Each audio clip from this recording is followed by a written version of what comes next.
Buenos días a todos, mi nombre es David Chon y os doy la bienvenida a una nueva píldora sobre el I+D de medicamento y farmacoterapia en el Instituto Fundación Teófilo Hernando. Esta píldora número 13 va a tratar sobre el uso de pacientes controles en los ensayos clínicos.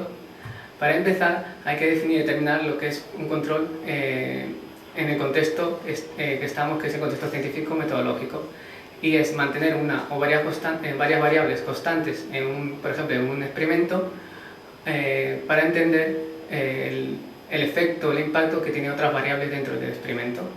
En los ensayos clínicos, el grupo control se define como un grupo de participantes, de sujetos, de pacientes que están dentro del ensayo clínico, pero que no están recibiendo el tratamiento que se va a investigar durante el ensayo clínico.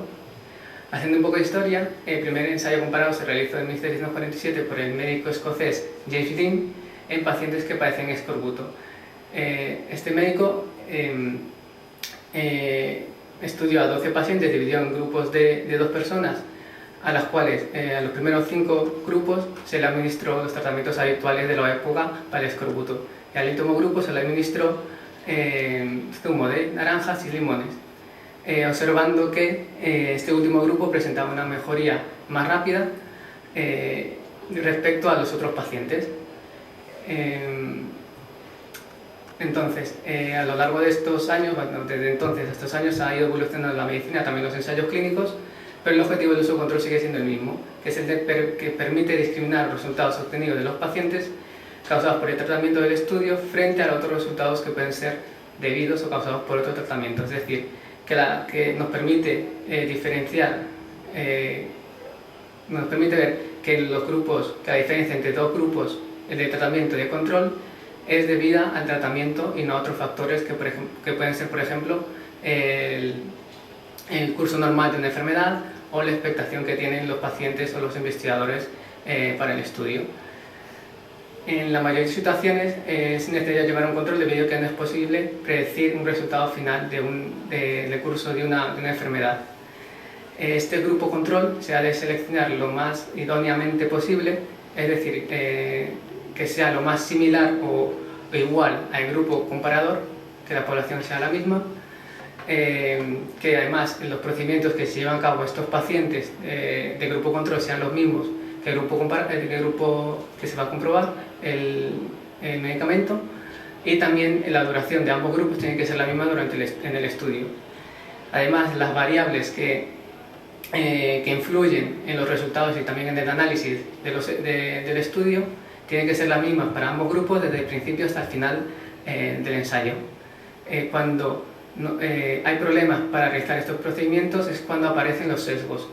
Los sesgos conllevan a una tendencia sistemática tanto en el diseño del estudio como en la conducción del mismo, en la valoración de los resultados, resultan en valorar la eficacia del tratamiento que no es la real. Siguiendo con la charla, quiero decir los tipos de controles que existen en los ensayos. Se pueden clasificar de 2 maneras, dependiendo del tipo de tratamiento utilizado. Hay controles con placebo, controles sin tratamiento, controles con diferentes dosis o regímenes de tratamiento del estudio, tratamiento activo que es diferente al tratamiento que se está evaluando durante el estudio. Y también se pueden clasificar los controles a través del método que es para determinar la asignación de los pacientes a los grupos. Esta asignación puede ser aleatoria o se puede seleccionar una población control separada o externa a la población del estudio, que se llama control externo o controles históricos. Quiero andar un poquillo en los tipos de controles que hay. Para empezar, hablaré del placebo, que ya se habló en otras charlas, y resumir un poco lo que es este control. En este control los pacientes son aleatorizados, normalmente son estudios dobles ciegos, y se aleatorizan a un grupo de tratamiento, a un tratamiento idéntico, que es el placebo, que tendrá las mismas características tanto en la forma, en el olor, en el sabor, que el tratamiento que se está poniendo a prueba, salvo en el principio activo o en la medicación que se pone a prueba. El principal beneficio de este control no es evitar el efecto placebo, sino el de tener unas condiciones iguales en ambos grupos para diferenciar, para que la diferencia entre ambos se deba al tratamiento y no se deba a otros factores. El uso de placebo como control tampoco implica que estos participantes en el brazo control no reciban medicamentos, sino que en la mayoría en muchos casos, en muchos ensayos, siempre hay una medicación base, un tratamiento base para estos pacientes a las que se le añade o bien el tratamiento experimental o bien el placebo. Siguiendo con los tipos de controles, tenemos un control sin tratamiento. La principal diferencia respecto al control con placebo es que los pacientes y los investigadores conocen el tratamiento que se le han puesto. También son aleatorios y este diseño solo es adecuado cuando no se puede realizar un ensayo con placebo o cuando no se puede realizar un ensayo con doble ciego. Por ejemplo, cuando la toxicidad de un medicamento es bastante notoria. Además, las variables de estos tipos de controles tienen que ser objetivas y no tienen que estar influenciadas por ningún tipo de factor que afecte tanto a la gestión del tratamiento, a la evaluación de los pacientes o la interpretación, una vez que los pacientes y los investigadores sepan el tratamiento que se les ha asignado a los pacientes. Otro tipo de control, síntomas y respuesta. Los pacientes son asignados aleatoriamente también. Normalmente son doble ciegos. Los sujetos o bien pueden ser asignados a un grupo con una dosis inicial fijada o a un grupo cuya dosis vaya aumentando gradualmente, y la intención es comparar los grupos en su dosis final. Estos tipos de controles pueden incluir un placebo como dosis inicial, que es la dosis 0, o control activo.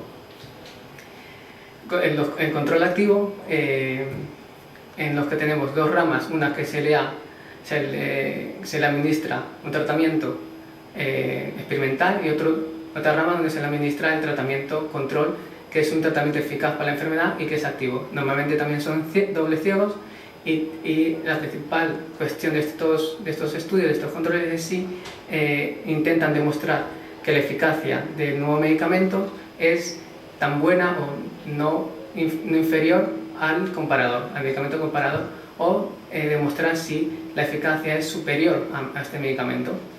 Ambos diseños diferirán dependiendo de lo que se quiera averiguar.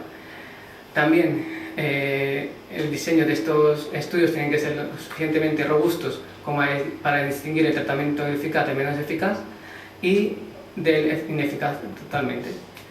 El último tipo de control que voy a hablar hoy, que es el control externo, que compara a un grupo de sujetos que reciben un tratamiento experimental frente a un grupo de pacientes que son externos al estudio.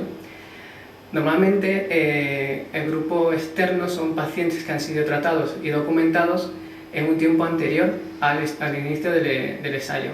Estos se llaman controles históricos. También puede haber un grupo de pacientes controles que son tratados durante el mismo periodo de tiempo, pero en condiciones diferentes y que no están incluidos en el estudio.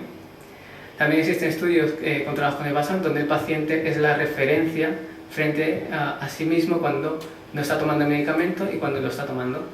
Tampoco son controlados y no se pueden incluir en los otros tipos de control. Y bueno, la pregunta de si se puede utilizar los controles históricos para demostrar la eficacia de un medicamento, en este sentido no se podrían realizar o no se deberían, debido al fenómeno Will Rogers, que fue descrito por primera vez por Alban Feinstein en 1985, que dice que la mejoría en el pronóstico de los grupos de pacientes debió a una reclasificación del estado o grado. Alban Feinstein en este estudio observó que había un mejor pronóstico en pacientes que padecían cáncer de pulmón diagnosticados en 1977 frente a pacientes que fueron diagnosticados en 1954-55. Pero se debía a sesgos dentro del propio estudio, es decir, había factores que influenciaban este mejor pronóstico en el grupo de 1977. Factores como el momento en el que se diagnostica la enfermedad. Cuando se diagnostica en etapas primarias y en etapas tempranas, la vida del paciente es mucho más larga y la eficacia del tratamiento es mucho más eficaz. Eso por un lado, que se denomina sesgo por adelantamiento. Y otro factor que no fue descrito por Feinstein, pero que también hay que tener en cuenta, es que las pruebas diagnósticas, tanto la gestión sanitaria y los procedimientos sanitarios han mejorado desde 1970 y son mejores que en esa época. Por lo tanto, un paciente que haya sido diagnosticado con cáncer de mama, por ejemplo, en un estadio 1 tiene un mejor pronóstico que pacientes que fueron diagnosticados con el mismo estadio en los años 50, por ejemplo, por el tratamiento y por los avances diagnósticos que hay.